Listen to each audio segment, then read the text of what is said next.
Alléluia. Que le nom du Seigneur soit glorifié. Nous bénissons le Seigneur pour tout ce qu'il fait.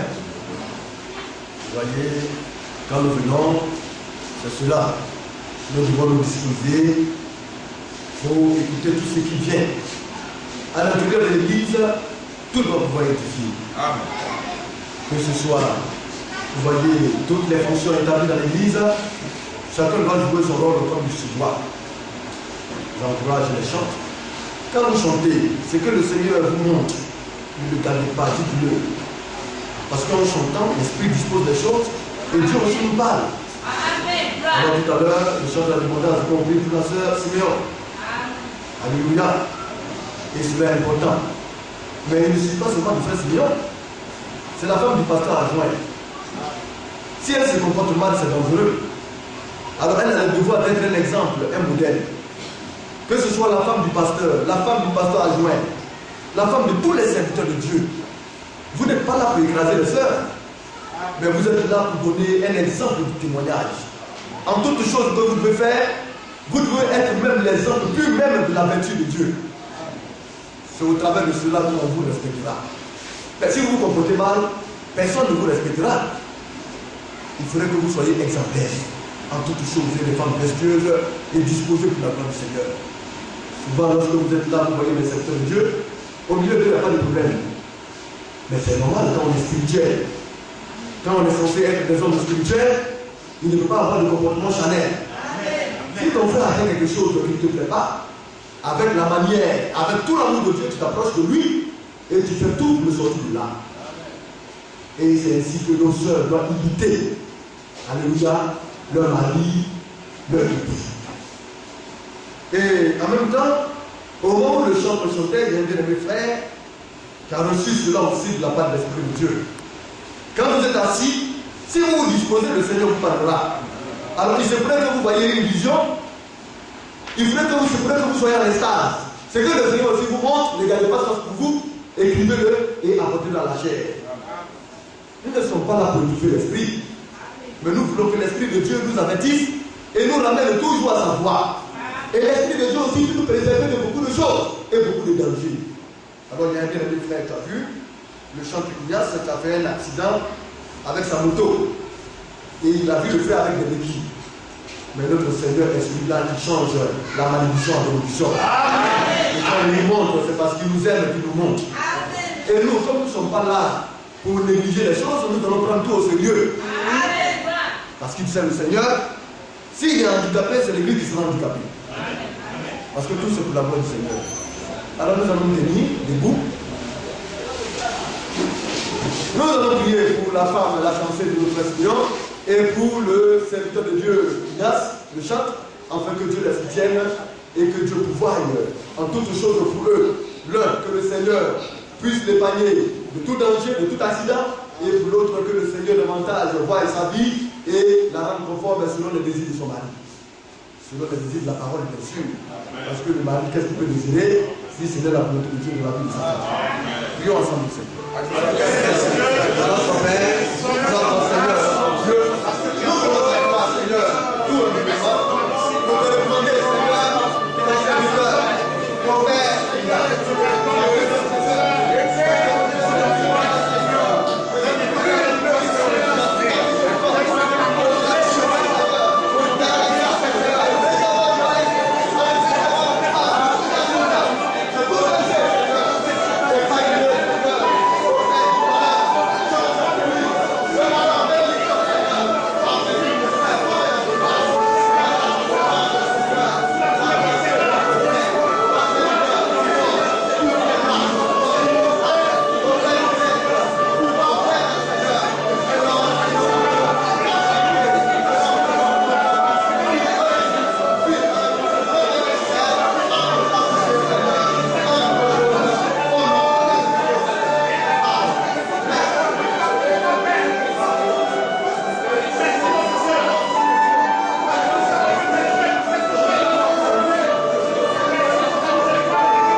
ta miséricorde envers nous, Seigneur. Afin qu'il prenne soin de nous, Seigneur. Que ton nom soit béni, glorifié. Au nom de notre Seigneur Jésus-Christ, nous t'avons prié et demandé. Amen. Merci, Seigneur. Que le Seigneur vous bénisse. Veuillez vous asseoir, bien aimés. Et sans cesse, nous ne cessons de vous interpeller sur notre but commun. C'est l'enlèvement.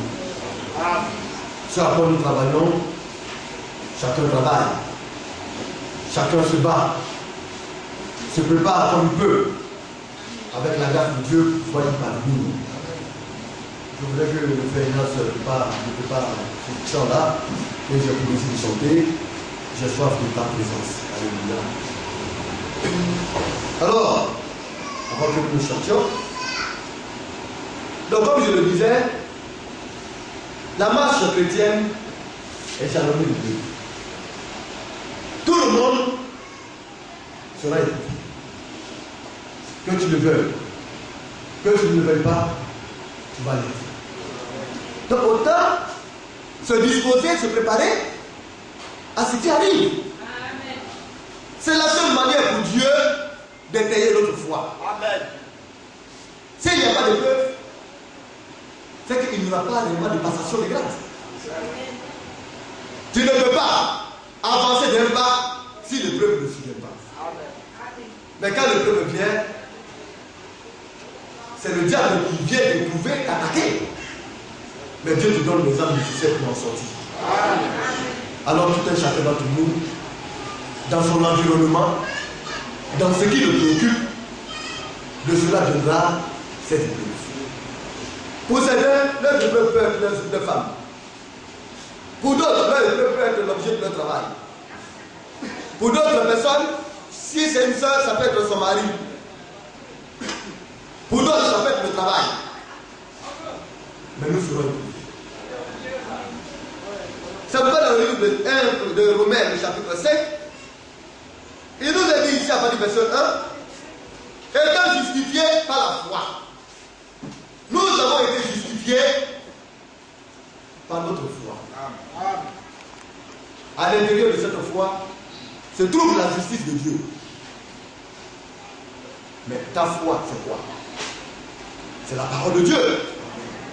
La foi est le Dieu de ce qu'on attend. Et ce qu'on attend même de la parole de Christ. C'est la raison pour laquelle nous interpellons les frères à davantage de venir écouter la parole de Dieu. Parce que plus vous écoutez, votre foi grandit.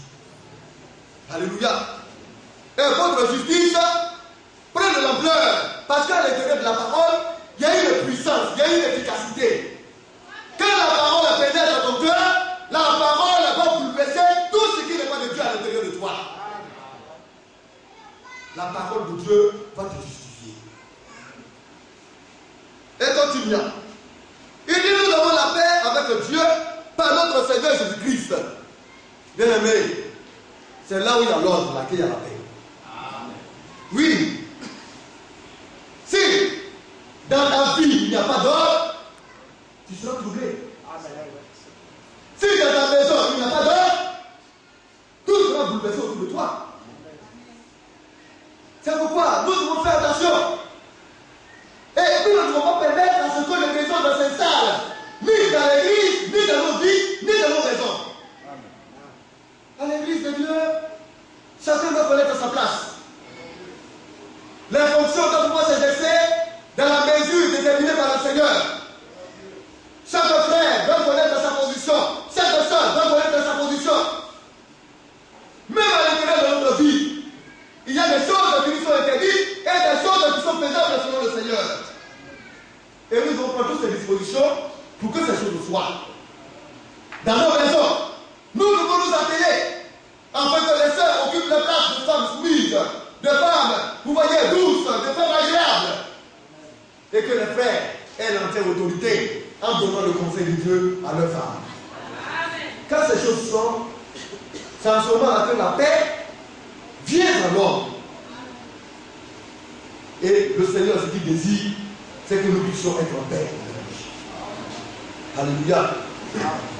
Et il dit, verset 2, à qui nous devons d'avoir par la foi accès à la grâce, dans laquelle nous demeurons fermes. N'est-ce pas? Oui. Dans laquelle nous demeurons fermes et nous nous glorifions dans l'espérance de la gloire de Dieu. Amen. Nous nous glorifions dans cette espérance. Il est important d'espérer. En Dieu, il y a toujours des solutions à toutes sortes de problèmes qui restent. Ce que tu peux faire, fais-le avec la force que le Seigneur te donne. Ce que tu ne peux pas faire, alors fais-le par la foi. En recommandant cela en respect de la main du Seigneur, car autant marcher le Seigneur lui-même le pouvoir. Il dit de plus, c'est le verset 3, nous nous glorifions même des afflictions. Quand tu es frustré, quand tu es affligé, alors tu te tournes vers le Seigneur et dis, Seigneur, je le suis parce que tu l'as voulu. C'est parce que tu désires faire quelque chose que tu l'as permis. Même dans l'affliction, nous devons être optimistes et glorifier le nom de Dieu. Et continuant, il dit, sachant que l'affliction produit la persévérance. Persévérer. Attendre. Mais attendre comment? Attendre dans la confiance. Amen. Attendre dans l'espérance. Il y a une chose qui ne va pas. Qu'est-ce que tu fais? Tu parles à ton père. Tu lui dis, mais Seigneur, j'ai un problème. Mais la persévérance, c'est une attente dans la volonté de Dieu, en attendant que la chose soit réglée. Mais pour que la chose soit réglée, il ne faudrait pas que tu sortes du cadre de la volonté de Dieu pour attendre. Tu restes à l'intérieur de la parole de Dieu et tu attends en regardant au Seigneur jusqu'à ce que la chose soit réglée. Alors on persévère. Alléluia. Donc l'affliction, quand la désolation vient, une situation où la main de l'homme ne peut plus rien faire, alors tu te recommandes entre ses mains et puis tu attends dans la foi, dans la vérité. Et il dit la persévérance produit la victoire dans le cœur. Persévérer dans la foi, il y a la victoire au bout. Et quand tu as la victoire, alors c'est que tu es passé d'une étape à une autre. Tu as gravi les échelons. C'est un peu ainsi que le Seigneur fait de nous des êtres accomplis, des hommes faits. Mais si nous ne le comprenons pas, je ne dis pas parce que l'épreuve vient ou bien parce que peut-être une seule se comporte mal, alors on va aller dormir. Non, il faut lui reprocher cela. Souvent même les enfants, quand ils décollent, l'enfant vient et dit, papa, pardonne-moi, j'ai mal agi. Ils ne sont pas dit, j'ai compris, je te pardonne, mais je vais te bénir. C'est parce que le père ne va pas pardonner. Mais parce que la punition aussi vient de Dieu. Parce que quand on le punit, papa a pardonné. Mais papa va te priver de certaines choses, en fait que demain, un tel esprit après ne se manifeste pas sur toi. Souvent on confond les choses. Alléluia. Mais les papas de Dieu sont irrévocables. Dieu, il est un Dieu de pardon. Mais quand tu commets une folie, il te pardonne. Mais n'oublie pas que les conséquences de cette folie finiront par arriver dans ta vie. Je ne sais pas si vous comprenez. Les bien-aimés serviteurs de Dieu parlent souvent de ce qui se passe sur Internet. Voilà un individu qui se lève et qui s'exhibe sur le net. Il fait des folies. Il s'adonne à la pornographie. Et puis maintenant, il vient dans le Seigneur et dit, Seigneur, pardonne-moi. Mais il est évident que le Seigneur lui pardonne. Mais les conséquences de ce qu'il a fait vont le rattraper demain. Parce que demain, quand même que le Seigneur lui a pardonné, ce sont les hommes qui ont dit, lui, on l'a vu, on l'a vu dans tel endroit, voilà telle position qu'il a pris, voilà comment il se comporte. Ça va devenir une preuve dans sa vie. Mais pourtant, le Seigneur lui avait été pardonné. C'est pourquoi dans notre marche, nous devons être prudents. Alléluia. Oh, bien-aimé. Or, verset 5, l'espérance ne trompe point. Parce que l'amour de Dieu est répandu dans nos cœurs par le Saint-Esprit qui nous a été donné.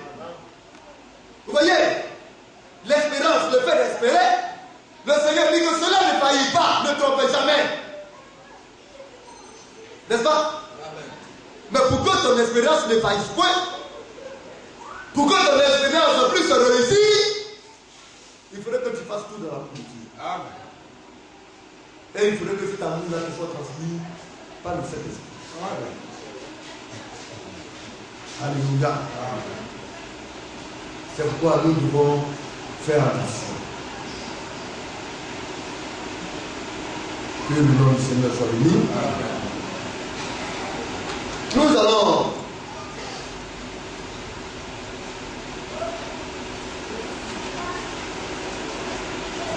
Alléluia.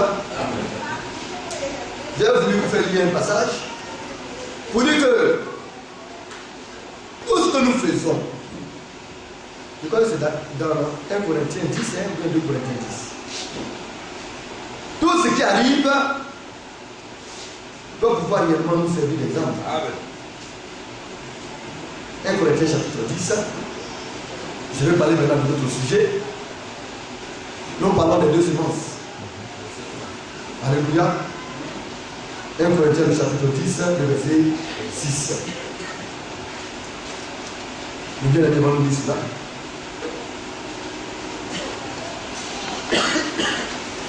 1 Corinthiens chapitre 10, nous commençons par le verset 6. Oui, tu peux lire la verset 1, verset 6. Verset 1. Oui. Frère, je ne veux pas que vous ignoriez que nos pères ont tous été sous la nuée, qu'ils ont tous passé au travers de la mer, Oui. qu'ils ont tous été baptisés en Moïse, dans la nuée et dans la mer, qu'ils ont tous mangé le même aliment spirituel et qu'ils ont tous bu le même breuvage spirituel. Donc, oui, tous. Ça veut dire qu'ils ont été participants de toutes ces choses-là. Amen. Comme aujourd'hui, nous participons à la foi. Mais pour nous, enfants de Dieu, nous devons dire merci au Seigneur. C'est pourquoi quand je vois nos bien-aimés, je dis gloire à Dieu. Je regarde. En fonction de la manière dont le Seigneur me conduit, je prie pour chacun. Je vois le frère Julius. Tu as fourni beaucoup d'efforts. Et ça, nous disons gloire à Dieu. Amen. Mais ça ne s'arrête pas là. Il y a des bien-aimés qu'on voit qui se battent du mieux qu'ils peuvent. Mais pourquoi? C'est cela qui témoigne que nous sommes de Dieu. Et nous bénissons le nom du Seigneur pour cela. Amen. Et aussi, nos sœurs, il n'y a pas plus longtemps, je me suis, comme on le dit, permis de parler un peu dignement. Quand on reprend nos sœurs, elles reviennent aussitôt. L'ombre négative qui était là est parti. Mais cela ne veut pas dire que les faiblesses ne demeurent pas. On peut reprendre quelqu'un, la personne peut lâcher prise. Mais si la personne ne prend attention, l'esprit revient facilement. Vous devez davantage également veiller les unes sur les autres. De sorte que davantage le nom du Seigneur soit glorifié dans vos vies. Mais c'est pourquoi ces choses ont été tombées. Quand on vient dans la maison de Dieu, on peut prendre quelque part à des choses glorieuses. Mais cela ne veut pas dire que nos vies sont qualifiées. C'est pourquoi ce n'est pas le fait de bien commencer, mais c'est de bien terminer. C'est pourquoi la fin de toute chose ne vaut mieux que ce commencement. Dieu ne parle même pas du commencement. Hein? C'est pourquoi il parle de la fin. Alléluia. Quand on lit, le Seigneur dit, comme on le dit, je serai avec vous dans votre achèvement. À ton arrivée, il parle de l'arrivée sans même mentionner le départ. Il dit, je serai là, je serai avec toi à ton arrivée. Mais c'est parce que tu as bien commencé avec lui. Et si tu es avec lui, lui à ton départ, à ton arrivée là, il a déjà solutionné cela avant que tu commences. nous devons bien terminer. C'est pourquoi c'est dangereux d'avoir bien commencé et puis au milieu de la marche, tu es disqualifié. C'est-à-dire que tu as travaillé inutilement pour un rien pour un grand jour. Après tant de privations, après tant de difficultés, et puis on va te dire, mon ami, c'est vrai que au début, là, tu as bien commencé, mais après, est-ce que moi, tu as commencé à travailler, vraiment, nous sommes désolés. Tu es l'être le plus apuré du monde. Donc, bien commencer, c'est surtout aussi bien terminé. Amen. C'est pourquoi ces choses nous sont données comme exemple. Oui, bien aimé, continue.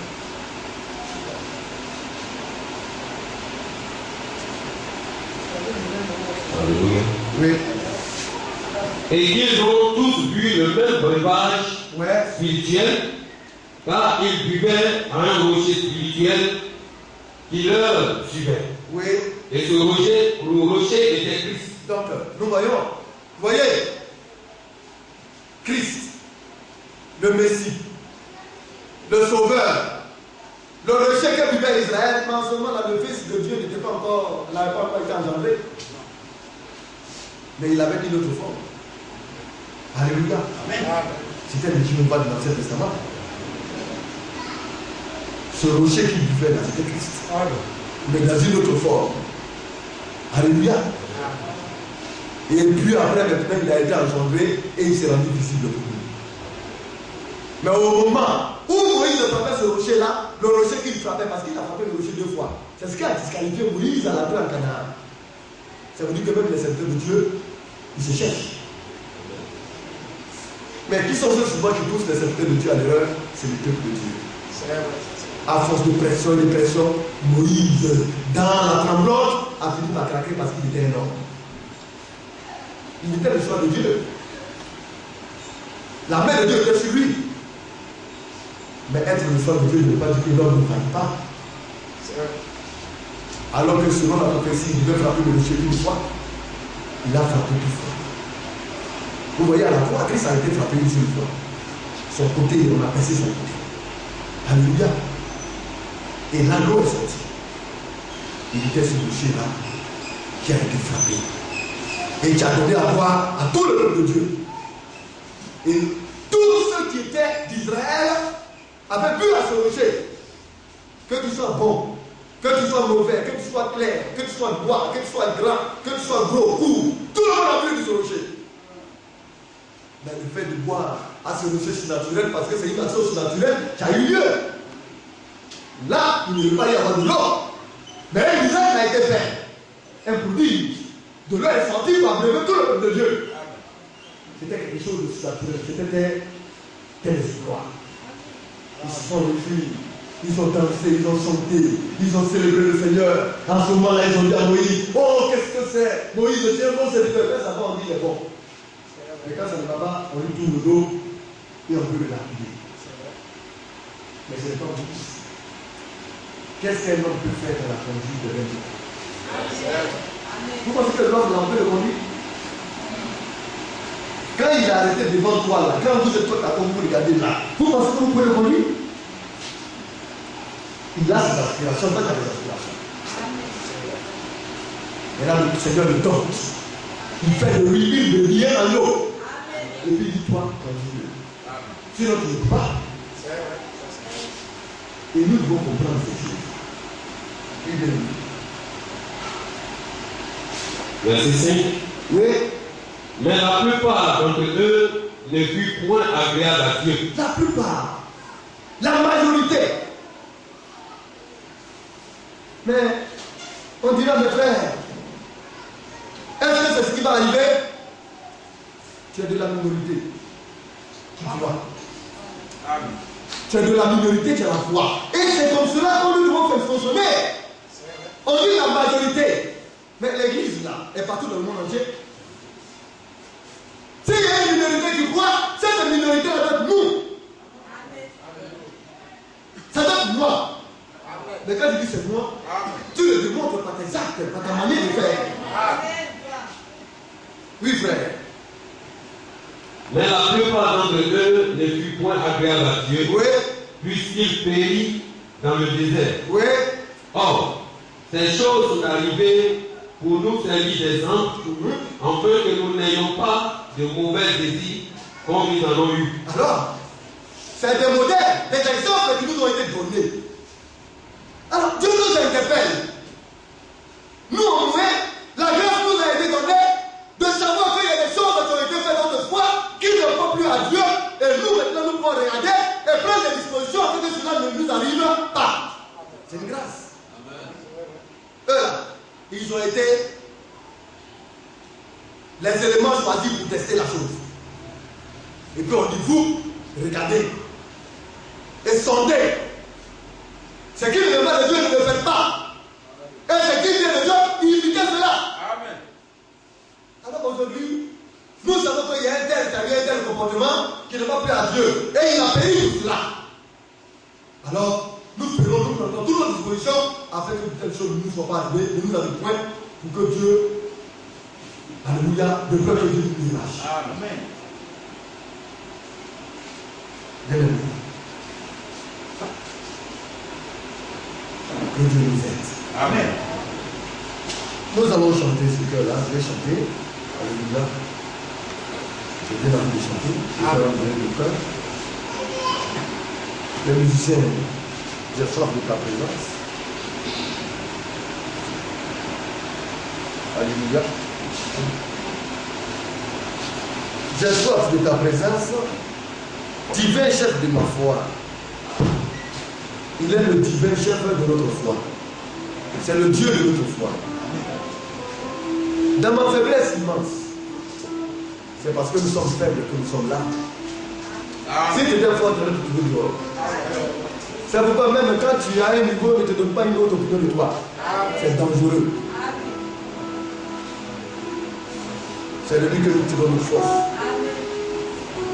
Que ferais-je sans toi? Quel est le symbole d'unité? Si nous pouvons comprendre être ainsi. Chaque jour, à chaque heure, j'ai besoin de toi. Nous nous pourrons dire chaque instant. Amen. Viens, Jésus, et demeure auprès de nous. Si le Seigneur est avec nous, s'il est auprès de nous, mais nous sommes les plus gâtés. Amen. À chaque fois que nous allons vouloir nous entretenir, il va nous l'amener. Des ennemis dans l'ombre. Ah, ils sont nombreux, hein. Un esprit malin va venir entrer au milieu de vous, s'aimer la zizanie, s'aimer la confusion, la haine, entrer dans les coups, créer la cacophonie, la discorde. C'est des esprits, des esprits ouverts qui font cela. Et ces esprits-là rentrent autour de nous. Et là, au moment, c'est toujours une belle fois plus grande. Et puis crée le désarroi. Accablé par le monde. Et quand nous sommes accablés de par-ci et par-là, nous ne savons plus où mettre la tête. Alors nous nous crions, Seigneur, que ferons-nous sans toi? Pendant les jours d'orage, chaque jour, là, cet orage, je disais au ministre de Dieu, dans le livre de Exode, si je me trompe, vous me trompe. Le serviteur de Dieu Moïse était un serviteur de Dieu patient. Je n'ai pas besoin de remarquer cela. Moïse a eu des problèmes avec sa femme. Et il a renvoyé chez ses parents. Ça arrive à tout le monde. Mais c'est quel problème on ne peut pas résoudre? Pas tel pour résoudre le problème. Alléluia. Et plus tard, son beau-père a amené sa femme et ses enfants vers Moïse. Nous sommes accablés. Nous aurons des jours d'orage. Il n'est pas d'or, mais nous n'aurons pas de difficultés. Il y a certains qui pensent que dans tous les chrétiens où il n'y a même pas de problème. Ce sont des histoires. Il y aura des problèmes dans tous les couples. Mais c'est la manière de se passer les problèmes. C'est cela qui forme le groupe des hommes spirituels. Pendant les jours d'orage, l'obscurité de foi, quand on perd mon courage, parce que c'est sa langue, il lutte, il arrive à un moment, il n'a plus de force. s'écrit, que ferions-nous sans lui? Que ferait de son toi? Oh Jésus, ta présence, c'est la vie et la paix. Quand Jésus est là, alors oui, on est de la joie. Alors il y a l'harmonie et la paix. La paix dans la souffrance. Même quand il y a la souffrance, on est heureux parce que Dieu est avec nous. Et c'est la vie que Dieu nous donne à la vie. Ce sont les paroles fortes. Alléluia. Seigneur, nous aide à la vie. Qu'il soit toujours près de nous. Amen. Nous allons prendre nos Bibles. Nous avons lu à lire dans le livre de Matthieu, chapitre 13. N'est-ce pas? Il y a deux semences. Il y a la semence du diable qu'on appelle le levain et la semence de Dieu qu'on appelle la bonne semence. Nous allons lire cela rapidement et nous allons poursuivre notre sujet.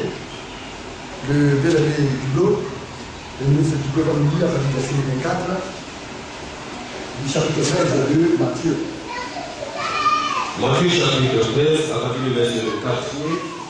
Il leur proposa une autre parabole, et il dit: le royaume des cieux est semblable à un homme qui a semé une bonne semence dans son champ. Mais pendant que les gens dormaient, son ennemi vint, sema des livrets parmi le blé et s'en alla. Lorsque l'herbe eut poussé et donné du fruit, l'ivraie parut aussi. Les serviteurs du maître de la maison vinrent, lui dit: Seigneur, n'as-tu pas semé une bonne semence dans ton champ? D'où vient donc qu'il y a des livrets? Il leur répondit: c'est un ennemi qui a fait cela. Et les serviteurs lui disent: veux-tu que nous allions l'arracher? Non, dit-il, de peur qu'en arrachant l'ivraie, vous ne déraciez en même temps le blé. Laissez croître ensemble l'un et l'autre jusqu'à la moisson, et à l'époque de la moisson, je dirai au moissonneur: arrachez d'abord l'ivraie et liez-la en gel pour la brûler, mais amassez le blé dans mon grenier. Donc vous devez savoir au travers de cela que les méchants continueront d'exister jusqu'à la fin du monde. Et ça, on n'y peut rien. À part du verset 36. Verset 36. Alors il renvoya la foule et entra dans la maison. Ses disciples s'approchèrent de lui et dit: explique-nous la parabole des livrets du champ.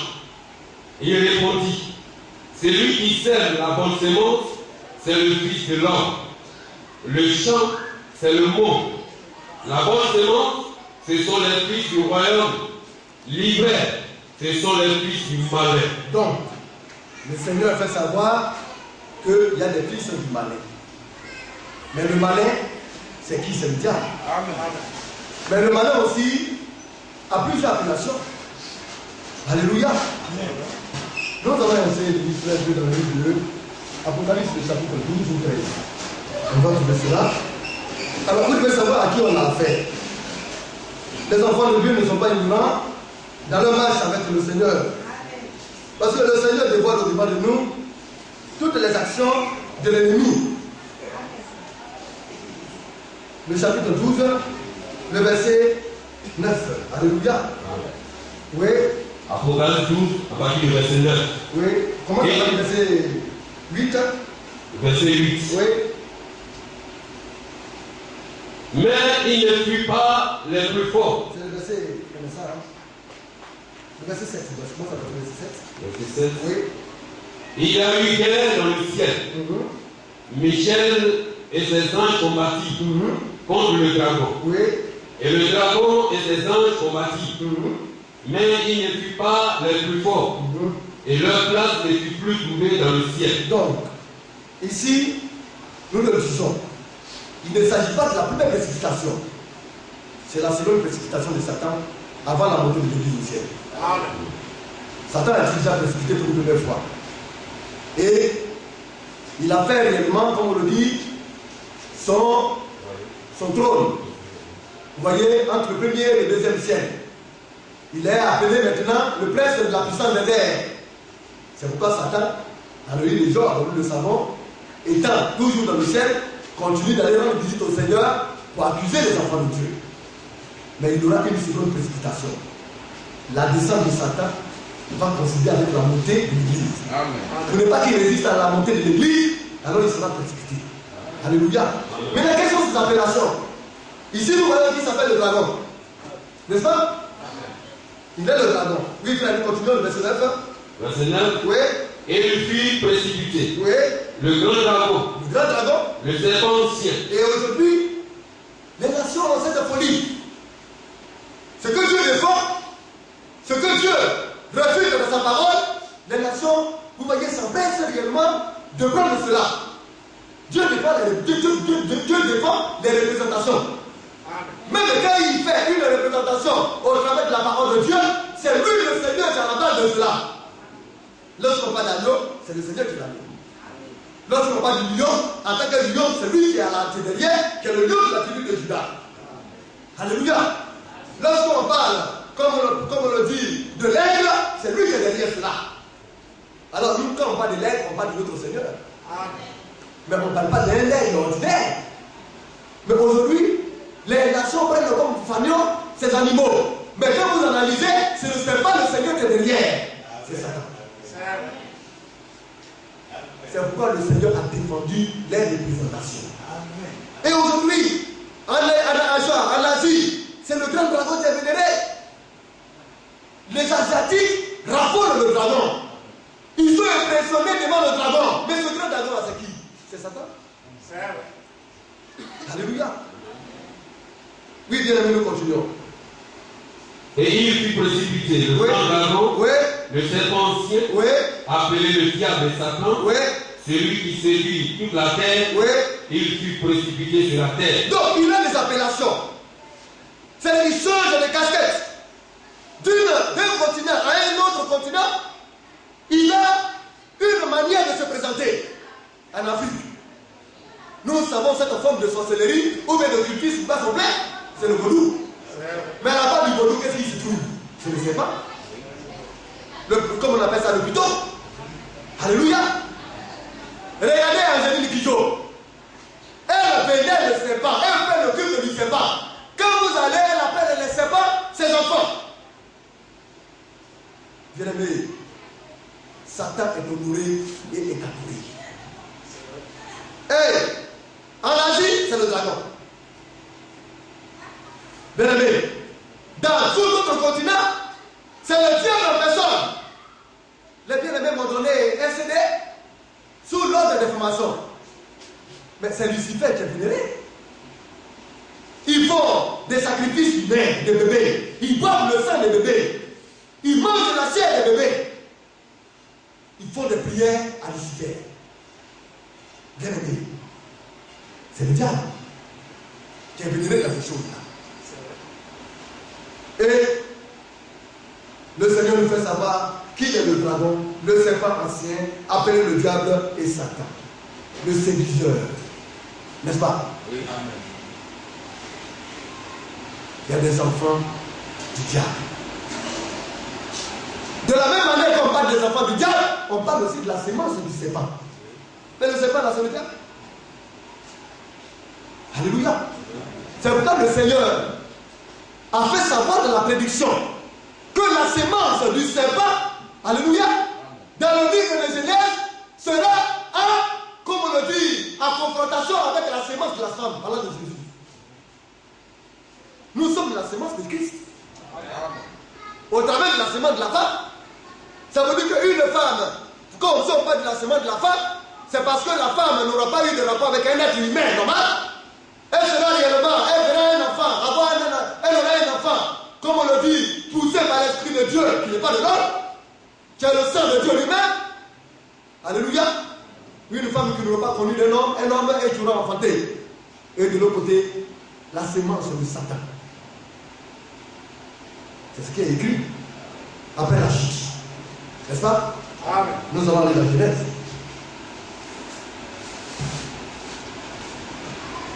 Genèse du chapitre 3. Genèse chapitre 3. Alors quand Dieu parle de sémence, il parle de descendance. Vous voyez, on parle de deux semences. L'hiver Et la bonne sémence, c'est, comme on appelle ça, la sémence de Dieu. Les fils de la parole, les fils de Dieu. N'est-ce pas? Genèse au chapitre 3, le verset 15. Tu vois comment ça s'appelle, verset 14? Verset 14. Oui. L'Éternel Dieu dit au serpent, Oui. puisque tu as fait cela, Oui. tu seras maudit entre le bétail, Oui. entre tout le bétail et entre tous les animaux des Bien, champs. bien aimé. Ce sont les messieurs. Remarquez bien. Quand le Seigneur est venu, il s'est adressé à Adam. Adam a accusé la femme. Et la femme a accusé le Seigneur. Dans les épîtres, poussé par l'esprit de Dieu, l'apôtre Paul nous fait savoir que l'homme, la dame, il n'a pas été coupable de transgression, mais c'est la femme. Nous allons le lire à partir du verset 7. Écoutons-le. Verset 7 Oui. du Genèse chapitre 3. Oui. Les yeux de l'un et de l'autre s'ouvrirent. Après avoir fini de manger le fruit de son oui, frère. Et ils connurent qu'ils étaient nus. Oui. Et ayant cousu des feuilles, des Oui. pieds, Mhm. ils s'enfirent des ceintures. Oui, pour cacher leur sexe, ouais, leur nudité. Oui. Alors il entendit la voix de l'Éternel Dieu Mhm. qui parcourait le jardin vers le soir. Oui.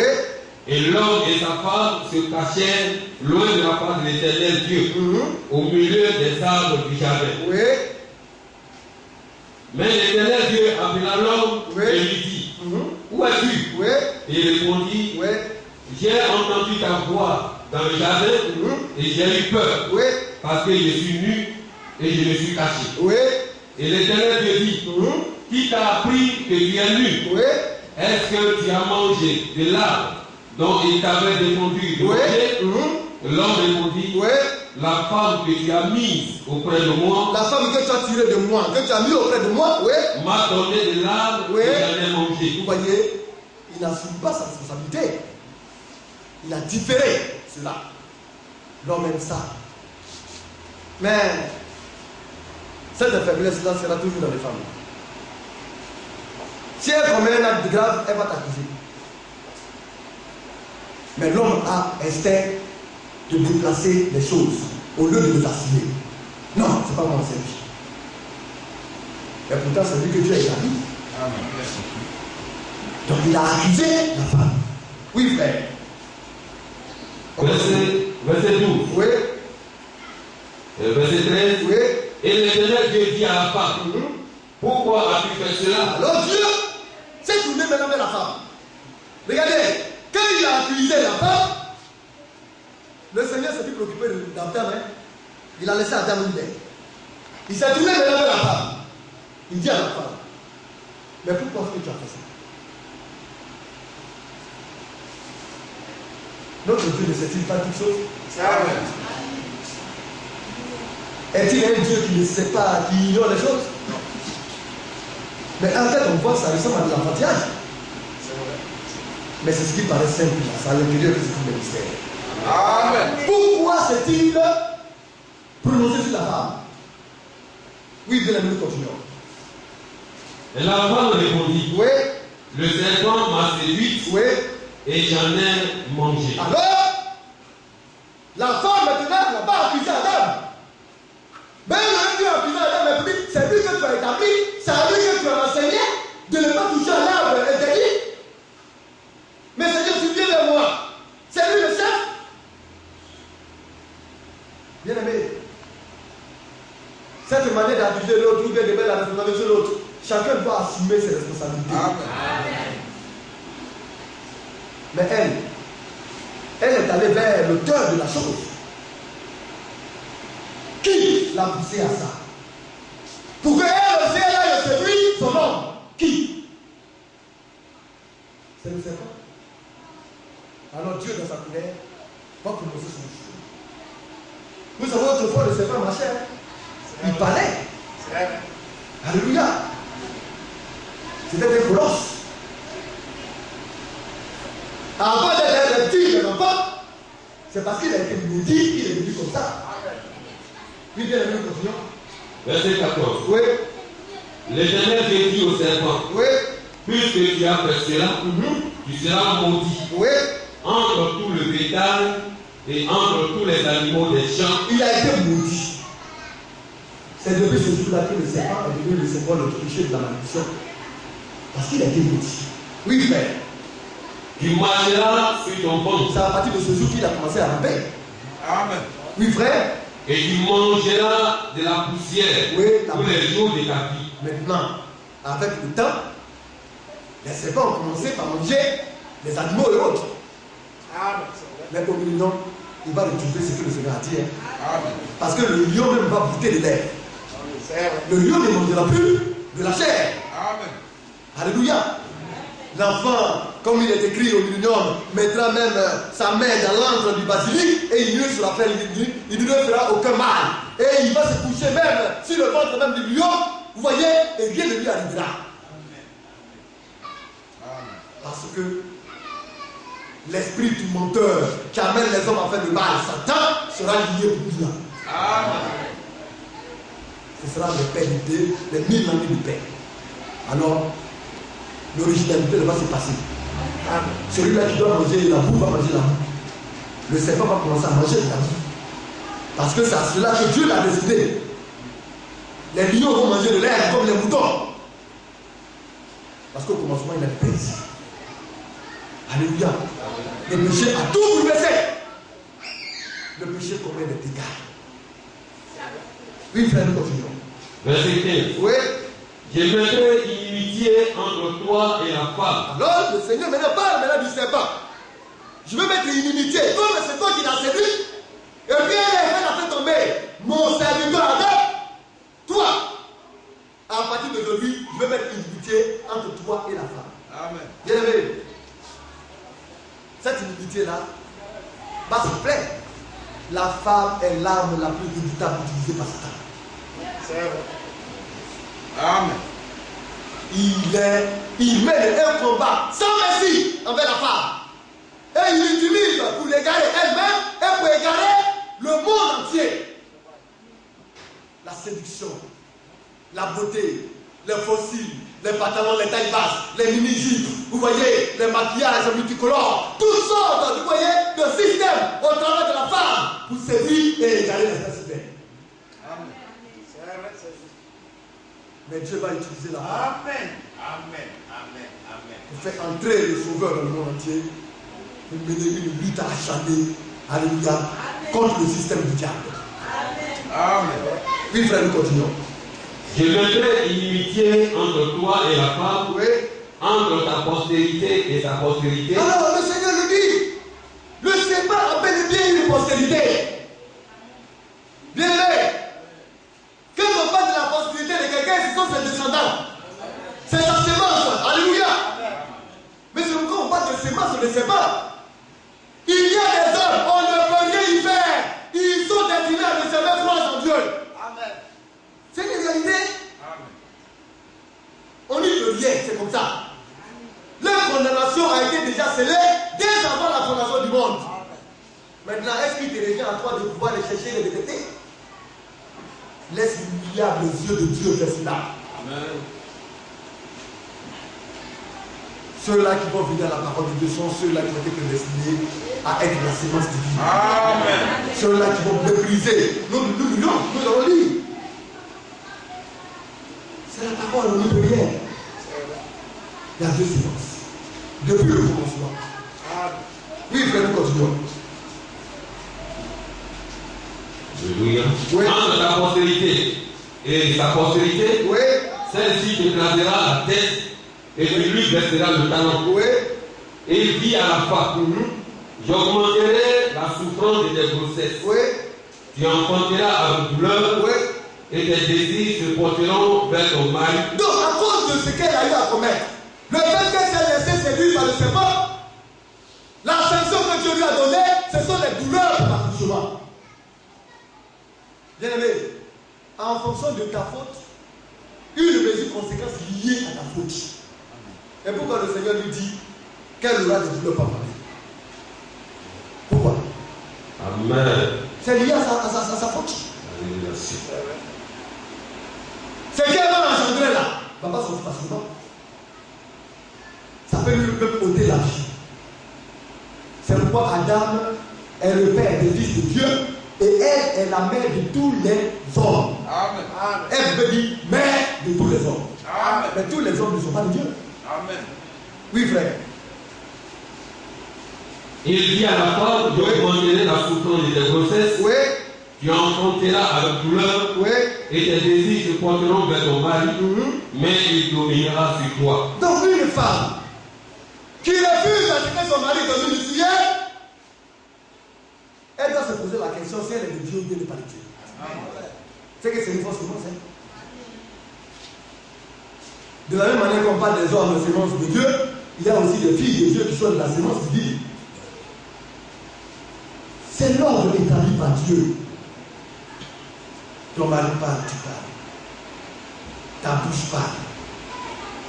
Quand tu ouvres, c'est pour le souffler.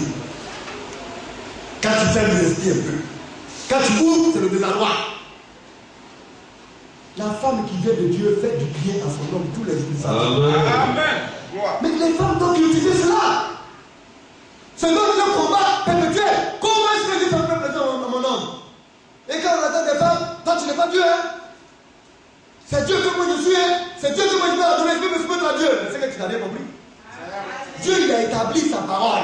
Il dit, moi là je suis l'homme de l'homme, je suis le chef de l'homme. Alléluia.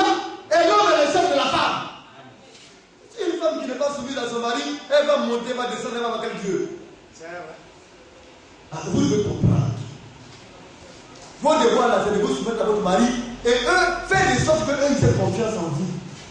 Quand un homme n'a plus confiance à sa femme, c'est le chaos.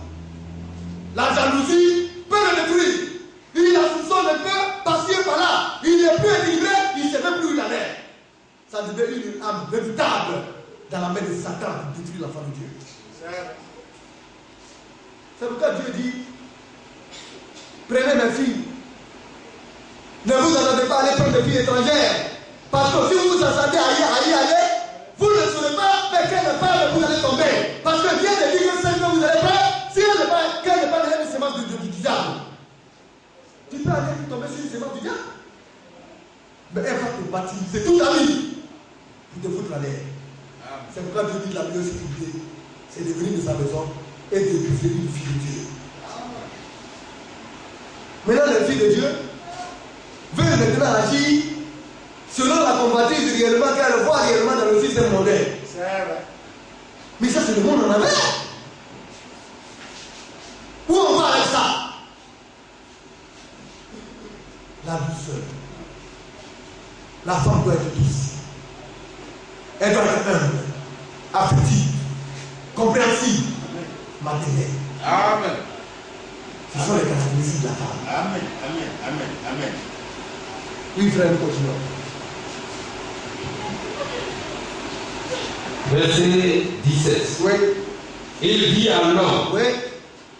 puisque tu as écouté la voix de la femme, Parce qu'il a écouté. C'est pas tout ce que la femme dit que vous allez prendre. Amen. Elles sont là, et puis elles insistent. Elle est positionnée. Elle ne l'a pas prise. Bien aimé, c'est la touche de Satan. C'est pas bon, hein? Mais persévère. Au lieu de persévérer comme ça dans la foi, si on pouvait persévérer de la sorte dans la parole de Dieu, aujourd'hui nous allons avoir tout ce que nous allons avoir. Mais dans le mal, qu'est-ce qui approche? Si tu ne peux pas garder, tu vas tomber là-dedans. C'est en même temps le doux et puis la mer. Quand ça va, comme tu penses que tu es au paradis. Mais quand ça ne va pas, tu te poses la question, oui, je suis tombé. Nous devons faire toutes choses selon la parole de Dieu. Oui, frère. Il dit à l'homme, puisque tu as écouté la voix de ta femme, Oui. et que tu as mangé de l'arbre au sujet duquel je t'avais donné cet ordre, Oui. tu n'en mangeras point, le sol sera maudit à cause de toi. Oui. C'est à force de paix que tu en tireras la nourriture tous les jours de ta vie. Donc, voilà où ça commence. Ça va être là maintenant que l'on va commencer à chercher le travail. Ça devient compliqué. Dieu a mis tout là. Il dit maintenant, tu vas chercher. Cette femme te goûte, non? Tu vas chercher. On trouve ici, on trouve ici. Tu cherches, tu cherches. On dit à pas d'amour. Mais pourquoi tu cherches? En tout cas, on cherche pourquoi? C'est un peu de femme. Tout ce que tu fais là, c'est validé. Qu'elle mangeait les contateurs ou très roses. Qu'elle grossit et danse. Et puis elle vient et chante alléluia. Amen. C'est de la vanité. C'est pourquoi le monde est vaniteux. Il n'y a rien là-dedans. Si vous n'adorez pas Dieu, en dehors de tout cela, vous êtes fait. C'est fini pour vous. La seule chose noble qu'il y a à l'intérieur de cela, c'est notre amour pour Dieu. Amen. Dieu a regardé ça. Vous allez voir maintenant la révélation que Dieu va donner à ses serviteurs. Dans le livre de Timothée, 1 Timothée chapitre 6.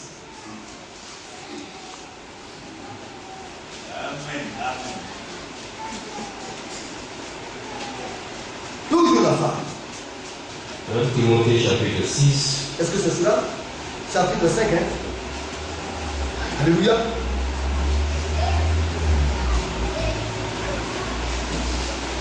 Est-ce que c'est cela? C'est ça?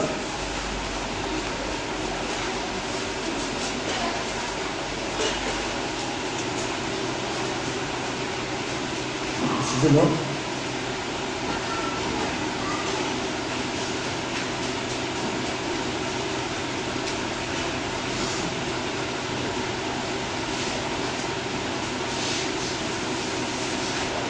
C'est 1 Timothée 2. 1 Timothée 2 à partir du verset 12, ouais. Le verset 11, écoutez bien. Voilà pourquoi Dieu a sanctionné la femme. Hein. Depuis le départ, ça a commencé au départ. Hein. La femme a perdu sa position d'origine. Et l'homme va dominer sur elle. À cause de cela. Oui, frère, nous continuons. Tu peux lire à partir du verset 11. Oui. Que la femme écoute l'instruction en silence. On peut commencer à partir du verset 9. C'est un ordre. Il dit je veux. Oui. Verset 9. Oui. Je veux aussi que les femmes, vêtues d'une manière décente. Elles sont dans les descentes. Alléluia. Vous voyez, porter des habits plaqués, montrer leur bochon, porter les mini-jupes pour montrer leur chair. Tout cela pour tout montrer les hommes pour pouvoir les désorienter. Dieu dit une fille de Dieu ne doit pas faire ça. Amen. Elle doit s'habiller décemment. Amen. Alors la parole de Dieu, alléluia, la caractérise. Dieu pose des balises pour ne pas que le diable vienne les jouer avec les filles de Dieu. Oui, frère. D'une manière décente, Oui. avec pudeur et modestie. Alors la femme, c'est le symbole de la pudeur et de la modestie. Moi je suis ici, moi je suis là, moi je suis comme ceci, je suis comme cela. Ça n'est pas de Dieu. Une de Dieu n'est pas ça. Tellement que la chair s'attache facilement à la femme, il suffit qu'elle vienne être vieille, vous allez la voir, elle va commencer à faire cligner ses yeux, et bien elle va commencer maintenant par se vanter. C'est vrai. C'est du n'importe quoi. Oui, frère. Avec pudeur et modestie, Oui. ne se parle ni détresse, Ni détresse, ni d'or, ni d'or, ni de perles, ni de belles. ni d'habits Dieu somptueux. vient de caresser comme elle est née. Comme elle est née. Non. Une femme là, elle doit se démarquer par les bijoux qu'elle porte, sinon ce n'est pas une femme, c'est écrit. C'est quand tu vas porter bijoux, tu seras une vraie femme. Les PD qui vont réellement se faire des opérations là, quand ils portent des bijoux, elles sont femmes. Une femme, c'est le caractère. Amen. Alléluia. Oui, frère. Ni tresse, Oui. ni d'or, Oui. ni de perles, ni d'habits somptueux. Mais qu'elle se parle de bonnes œuvres. De bonnes œuvres. Alléluia. La femme de Dieu, c'est celle qui sera louée. Amen. Ce sont les œuvres, comment on appelle les œuvres qui caractérisent une femme spirituelle. Oui, frère. Des bonnes œuvres, Oui. comme il convient à des femmes qui font profession de servir Dieu. Oui, nous continuons. Que la femme écoute l'instruction en silence. C'est ce qui se passe. On est en train de parler à Dieu, on est en train de parler, prêcher la parole de Dieu, ou bien on a l'église en ce moment, la sœur sont en train de poser, à l'église, ils sont en train de se séparer. C'est dehors, là, c'est fait pour ça. L'église, là, c'est la discipline de Dieu. Quand vous venez, vous devez écouter les instructions en silence. Maintenant, est-ce qu'il est plus d'écouter les instructions en silence? Qui peut le prêcher aussi dans l'église? On appelle ça quoi? C'est semence de Dieu, ça?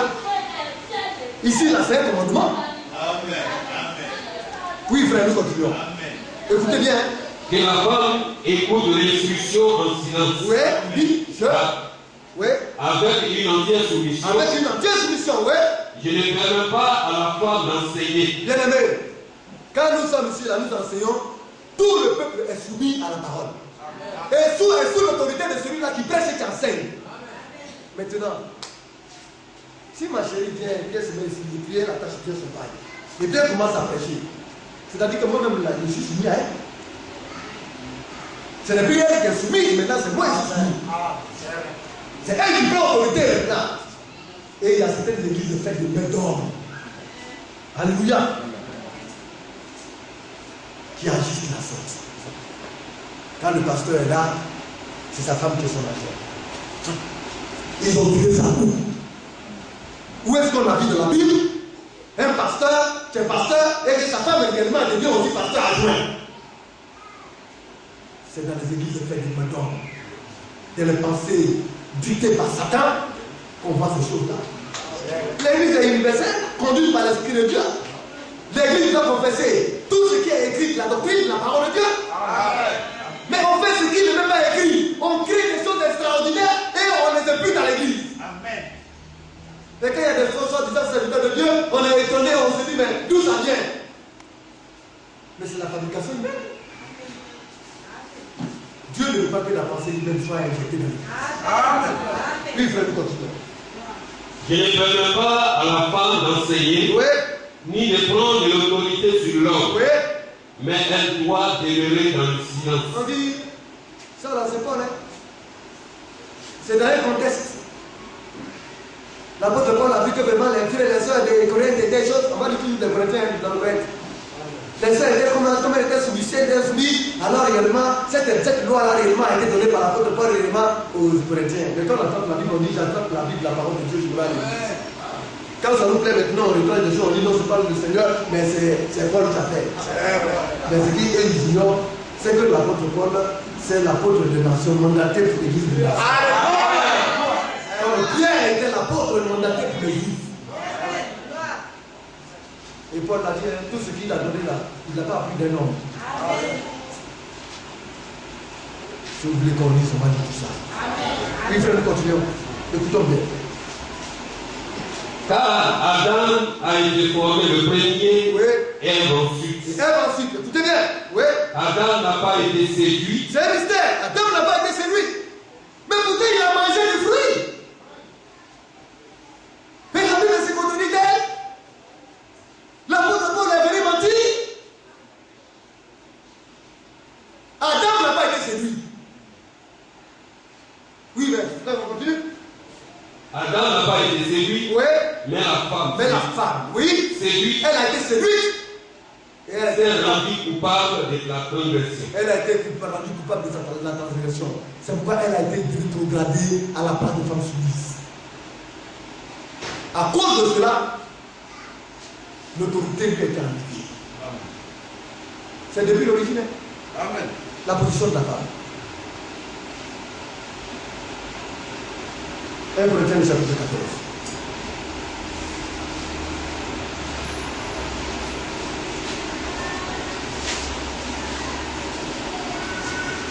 Chapitre 14.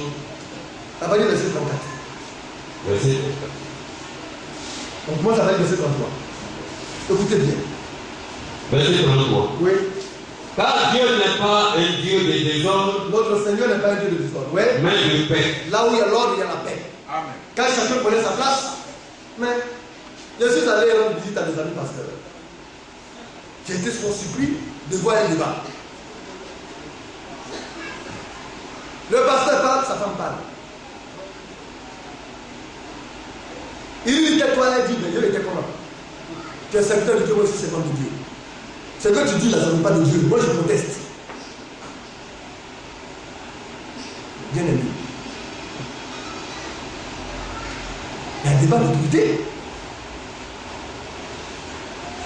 J'ai été frustré. Ensemble, maintenant, il me dit, quand les serviteurs de Dieu souvent disent que réellement la femme n'a pas le droit de prendre la parole, les prêcher, vraiment, ils disent, comment ça va? Non, c'est vraiment ce qui m'a fait. Je le regarde. Quand tu aimes la parole, il ne la parole. Tu n'as pas de problème. Lui, il a un problème. C'est son problème.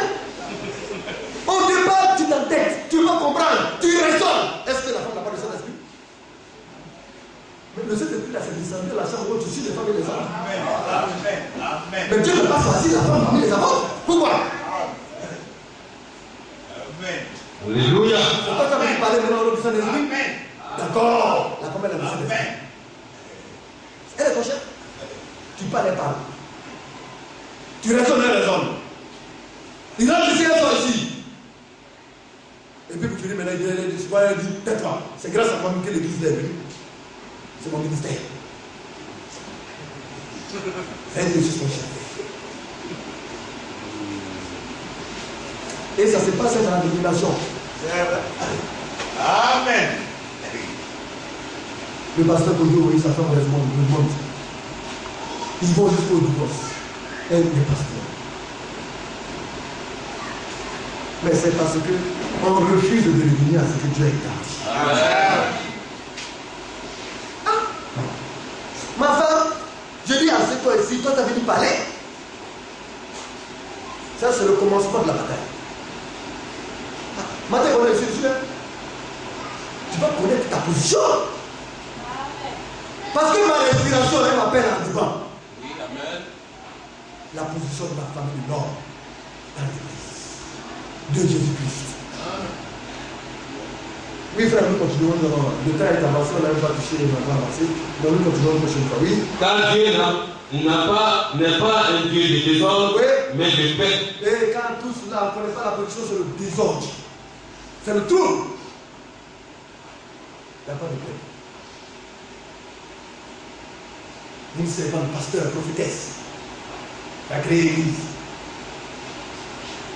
Elle passe de maison en maison pour aller délivrer les hommes.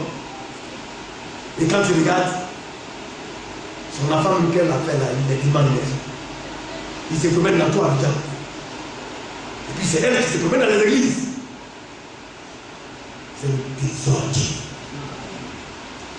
Elle-même. C'est parce qu'il n'y a pas d'ordre. Comment le Saint-Esprit glorieux, le Dieu vivant de gloire, peut-il être dans ta maison et puis un esprit divin venir animer tes enfants?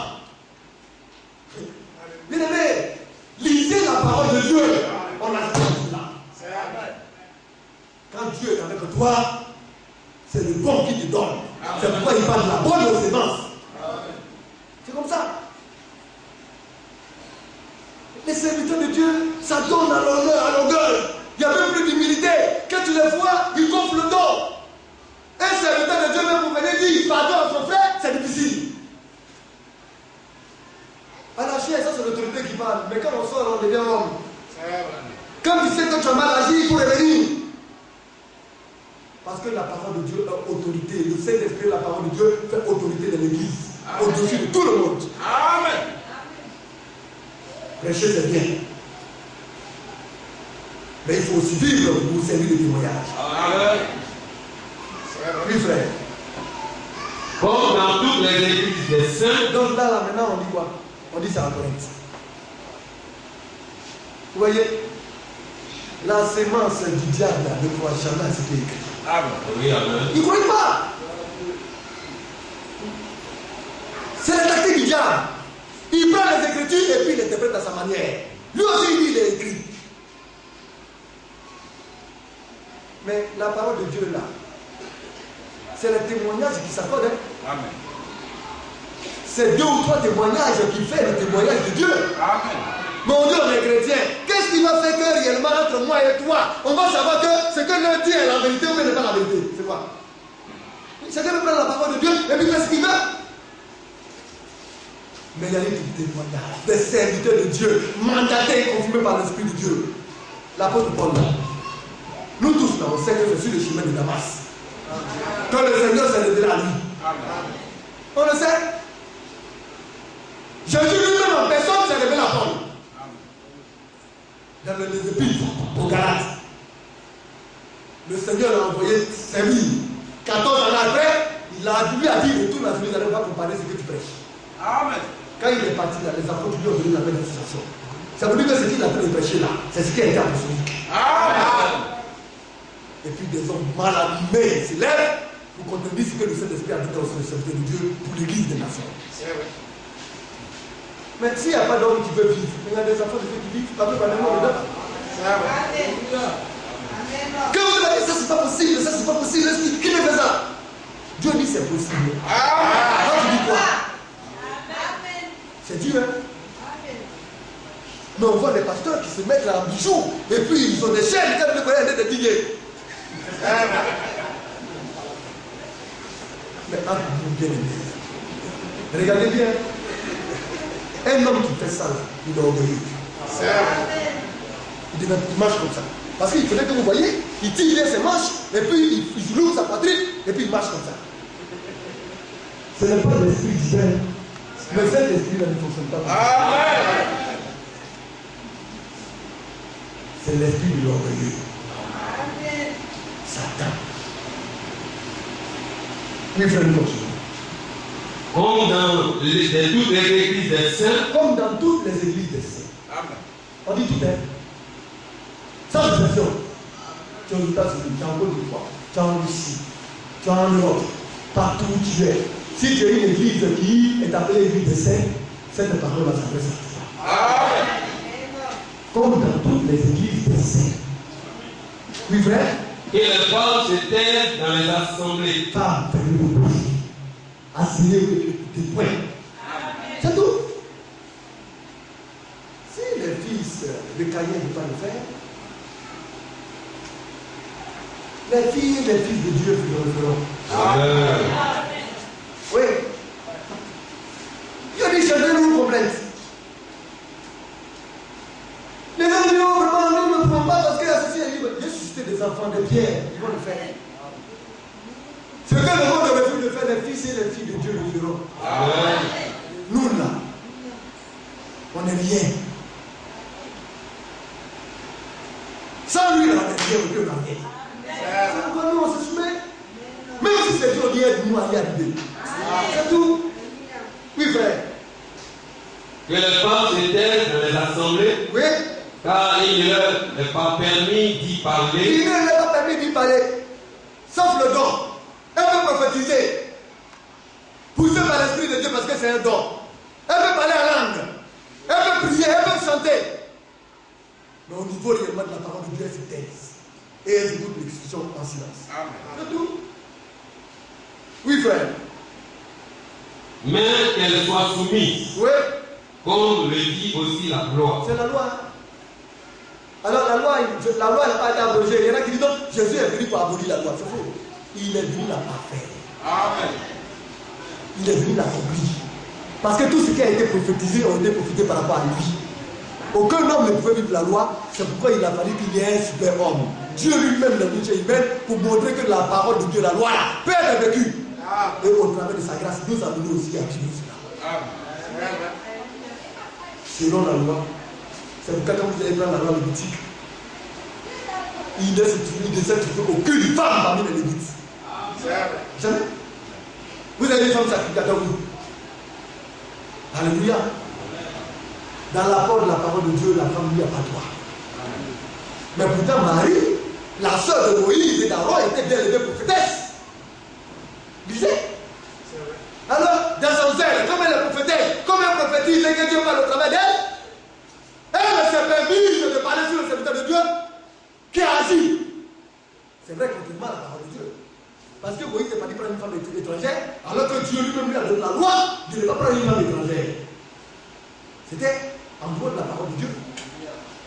Mais Dieu va nous montrer qu'on ne juge pas un serviteur de Dieu. Que lui, il est le Dieu qui juge le serviteur. S'il fait mal, prie pour lui. Quand elle a parlé, Aaron aussi a parlé, hein.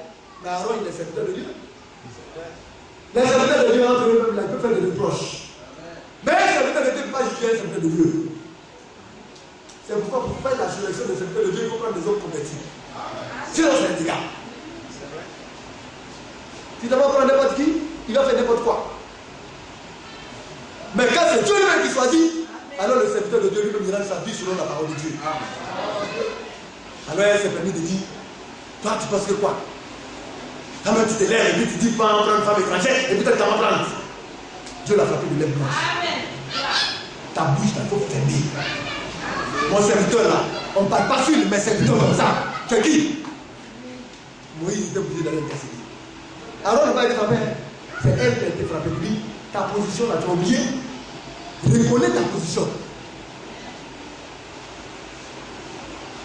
Oh la lèvre c'est quoi? C'est l'interdiction au milieu du peuple de Dieu. Amen. La séparation d'avec le Dieu. Parce que tu peux automatiquement un être impur. Bien aimé, elles sont frappées de lèvres spirituelles. C'est vrai. Mais elles ne savent pas.